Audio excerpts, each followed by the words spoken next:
When you look through the history of the Beatles, something that comes up time and time again is this subject of the fifth Beatle. Am I right? You hear that repeatedly.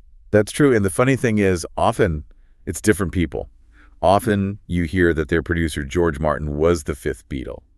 But there's always a few more people who seem to get that title at one time or another. Absolutely. But today we're going to focus on a real conflict that involved Martin, a kind of a philosophical war between him and another producer who came in at the very end. Phil Spector. Phil Spector. It's an amazing story. You have George Martin, who spends 8 years meticulously, carefully crafting the Beatles' sound. Building it from the ground up. And then Phil Spector comes in for about 3 weeks and arguably tries to just bury it. It's really a clash of two completely opposite ideals. It's Martin's invisible hand versus Spector's wall of sound. Let's unpack that, the invisible hand. What did that actually mean for Martin? Well, his guiding principle was always to serve the song. Simple as that. So the music comes first. Exactly. His production was designed to be, fundamentally invisible. If he added a string quartet to Yesterday or did all that crazy tape splicing on Strawberry Fields Forever, right, the goal was always to enhance the emotion of the song, not to draw attention to the trickery. Yeah, when you listen to a track like A Day in the Life, you aren't sitting there thinking about the producer. Not at all. You're thinking about that incredible orchestral buildup. You're thinking about the lyrics, that final piano chord that goes on forever. The production is just a window. It's a clean window onto the performance. Martin used technology for clarity and separation, so every instrument, the drums, the guitar, the vocal, that very specific bass line. It all had its own space. It had its own space to breathe. He gave them creative freedom, but within a framework of real clarity. Okay, so let's flip that coin. If Martin was about being invisible and creating space, Phil Spector was the exact opposite. The total opposite. He was all about the wall of sound. Which is probably the least invisible production style in history. I mean, that was the entire point. Spector didn't see himself as just a producer. He saw himself as the artist. The recording was his canvas. And the band was the paint. Sort of, yeah. He pioneered this technique, the wall of sound, where he would just layer everything. 3 pianos, multiple guitars, a couple of drum kits, all playing the exact same part to create this dense, massive sound. It's not about clarity at all, is it? It's about overwhelming you. It's about overwhelming you. And then he just drenched the whole thing in massive amounts of echo and reverb. He wanted you to hear a song on the radio and not think, oh, that's a great singer. He wanted you to think that's a Phil Spector record. It's just two philosophies that could not be more incompatible. Martin trusts a great song and just wants to enhance it subtly. While Spector believed that his bombastic production could elevate any piece of material, to Martin, Spector was, well, he was everything he wasn't, an egotistical producer who cared more about his own signature than the artist. And this is what makes what happened next so wild. It's just an incredible historical irony. So set the scene for us. It's early 1969. The Get Back sessions, which would eventually become the Let It Be album, are a complete disaster. A total disaster. The original idea was beautiful, let's get back to basics, play live, no overdubs, just the band in a room. But the reality was not that. The reality was toxic. They're in this cold film studio. Cameras are always on them. They're fighting. John's distracted. George actually quits the band for a few days. Wow. The tapes from those sessions were, by most accounts, a chaotic, unusable mess. And what was George Martin's role in all this? Well, his influence was really fading by then. The band was trying to produce themselves, and it just wasn't working. So when the whole project got shelved, Martin basically walked away. He thought Abbey Road, which he produced later that year, was going to be their proper, dignified goodbye. He was done with the mess.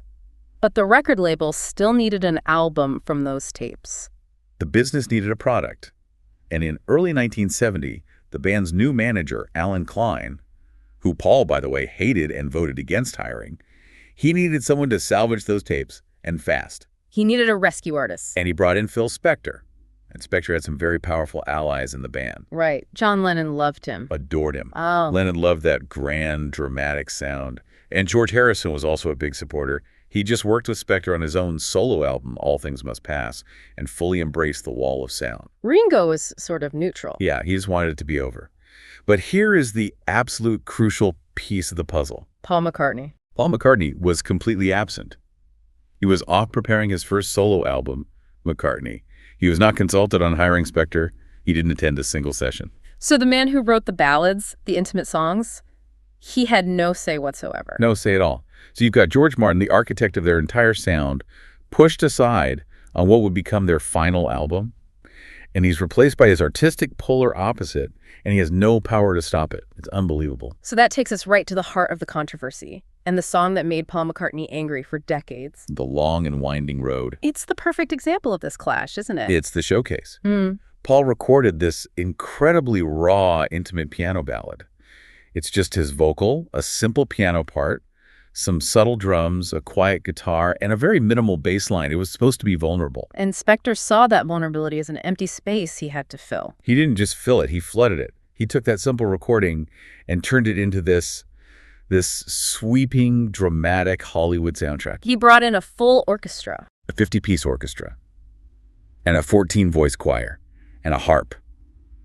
And so much echo and reverb that Paul's vocal, the emotional core of the song, is just buried under this massive arrangement. And the craziest part is how he did it.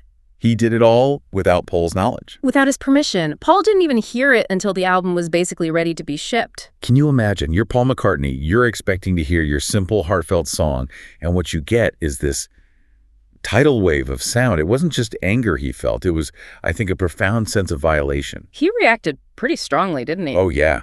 He sent this furious letter to Alan Klein demanding that all the orchestration, the choir, everything be stripped off the track. And the request was just ignored, completely ignored. The album came out in May 1970 with all of Spector's additions intact. For Paul, that was really the moment he knew the Beatles were over. And it wasn't just that one song either. No. Spector added strings to John's Across the Universe, and he buried George's really beautiful, delicate acoustic performance on I, Me, Mine under all this orchestration. And to add insult to injury, the final professional slight was the album credit. Yeah. George Martin, who was there for the original sessions, who guided their entire career. Yeah. He received no production credit on the Let It Be album. Zero. Which he says produced by Phil Spector. Martin was effectively erased from the final chapter. But his response to this was pretty remarkable. It was a masterclass in dignity. He was a gentleman. He believed that producers shouldn't publicly criticize each other, and more than that, he didn't want to add more fuel to the fire and damage the Beatles' legacy. So he kept a dignified silence? Publicly, yes. He would just say polite things like, I wasn't involved in the final mix, or I tend to prefer a simpler production. It was all professional code for, I hate what he did. But we know what he really thought. We do.